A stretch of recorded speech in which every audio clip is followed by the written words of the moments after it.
Welcome to The Explainer, where we break down some really big ideas. Today, we're jumping into a book called The Seed of Sunshine by Sumit Kumar, and it's built around this one powerful idea. What if personal transformation isn't some kind of magic? What if it's actually a skill you can learn? The book kicks off with this really powerful quote. The idea here is that our toughest moments, the really challenging times, they're not the end of the road. Actually, they're the starting point. They're the place where real growth actually begins. So let's really dig into that idea. When you feel totally overwhelmed, or lost, or just stuck, what does that feeling actually mean? This is where the book asks us to flip our whole perspective on its head. What if all that chaos you're feeling, all that pressure, what if it's not a sign that you're broken? What if it's just a sign that you've been planted and you're just about to grow? And that's really the core idea here. Personal transformation isn't some mystery, right? It's a process. It's something you can learn, something you can even measure. It's like a blueprint you can follow. And that blueprint, well, it starts with the raw materials we're all working with every single day, our emotions. Okay, so let's dive into this first really big concept. The book basically says that most of us, well, we've got it all wrong when it comes to our feelings. For most of us, we think of emotions like the weather. They're just these random storms that roll in, totally out of our control, and we just have to endure them. But here's the big shift the book suggests. What if they're not random at all? What if they're more like a notification system on your phone? Specific, important messages sent just for you. So the whole point is to think of emotions as data, not drama. Stop labeling them as good or bad. They're not. They are simply information coming from your brain and your body. The real question then becomes, what are they trying to tell you? And this is such a great way to look at it. Feeling anxious? That's not just a bad feeling. It's a signal that there's some uncertainty you need to look at. Feeling angry? That's your internal system telling you a boundary was crossed. Sadness means something you value is missing. Even joy, that's a huge signal telling you what truly matters. See? They're all just data, pointing you toward what you need. All right, so if emotions are the signals, what's creating them? Where do they come from?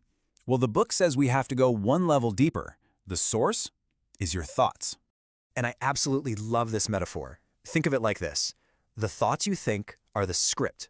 Your body is the actor. It's like your brain is the director, handing your body a script. And your body has to perform the lines it's given.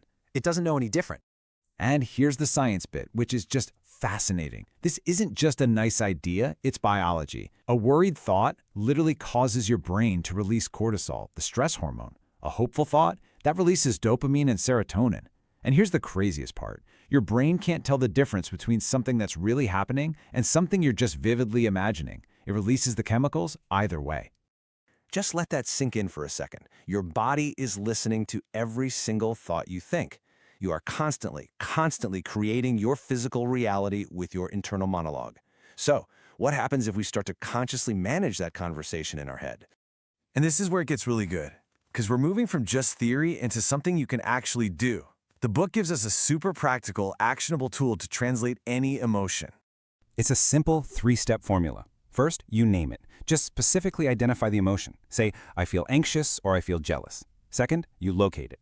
Ask yourself, where do I feel this in my body? This little trick creates some space between you and the feeling. And third, you translate it. You ask, okay, what is this emotion trying to tell me I need or want? It's a total game changer, right? You go from being a victim of the feeling to being a detective. Let's put it into action.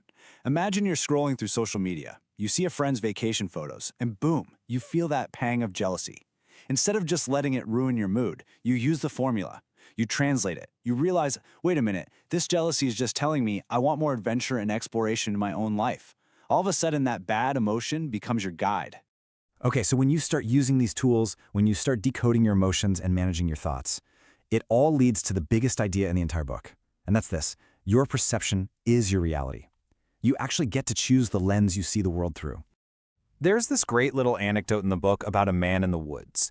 He sees a snake on the path, and immediately his body fills with real, actual fear. His heart pounds, he starts sweating, the whole 9 yards. But then he looks closer and realizes it's just a curved branch. Now, the danger was totally imaginary, right? But the fear was 100% real. And that's why this matters so much. You don't see life as it is. You see life as you are. Your internal state, your beliefs, your mood, it all acts like a filter. The world you experience is literally a reflection of what's going on inside you. When you really think about it, life doesn't just hand you meaning. You hand meaning to life. The things that happen to us, they're neutral. They're just events. We are the ones who decide what they mean. And that meaning we choose, that becomes the reality we live in. So, it all comes down to this one big question. The meaning you choose becomes the reality you live.